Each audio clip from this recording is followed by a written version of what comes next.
Okay, in this part of the lesson, we're going to be working with finding the sum or the difference of scientific notation by leaving it in scientific notation. So we're going to start out with, first of all, identifying when we have to do some converting and when we don't. So we'll start out with the most basic, and that's when we look at these two scientific notations. If they have the same exponent on our 10, then it's as easy as just subtracting the front numbers. So the most, or adding, in this case it's subtracting. So the most basic that we get to do is when we have the exact same exponent, then we're just going to add or subtract, depending on this symbol, the front numbers. So 7.8 minus 4.5 is going to give us our new front number. I get 3.3. And then I'm just going to copy what my original exponent was on my 10. This is my final answer, 3.3 times 10 to the negative 5. Now, when you add or subtract, if you have a number that is larger than 10, then you have to do that converting to make sure that it's in proper scientific notation.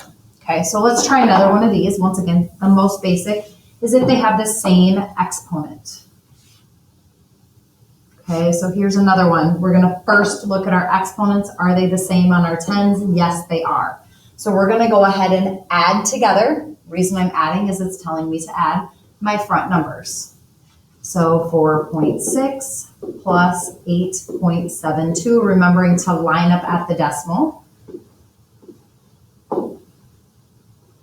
I get 13.32. Now, that is not in proper scientific notation. So I know that I'm going to have a times 10 to the 3 back here, but I really need to shift this one place. It was greater than 10, so it's a positive exponent, so times 10 to the 1 place move. Okay, now remember from earlier in this section, what do we add? Or what do? We add those. So my final answer is 1.332 times 10 to the 4th. Okay, making sure that we leave it in proper scientific notation for our final answer. All right, let's slide one of these basic ones out here and have you guys try it. Let's do this one together instead because it's set up a little bit differently. So here I have 5 plus 7 times 10 to the power of 3. Now we could convert both of them to into standard form, and I'll show you that we'll get the same answer either way. But if you have something that looks like this, in scientific notation it would look like this, 5 times 10 to the 0, because anything to the 0 is 1, right? So 5 times 1 would still give us that 5. So because we're working with scientific notation, we would have to understand this is a 0 plus 7 times 10 to the power of 3.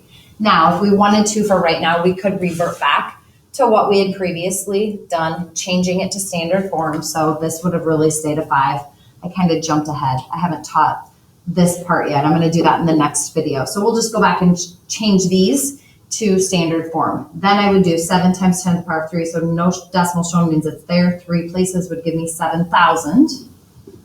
Then if I add those together, I would get 7,005.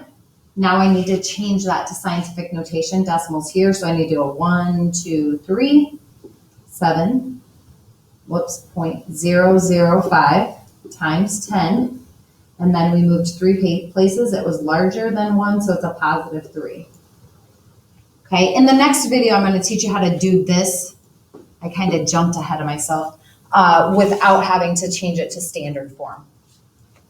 So once again, your first step is to look at those exponents. If the exponents are the same, you're going to add or subtract those front numbers and then just apply the same 10 with the exponent, making sure that your final answer is in proper scientific notation.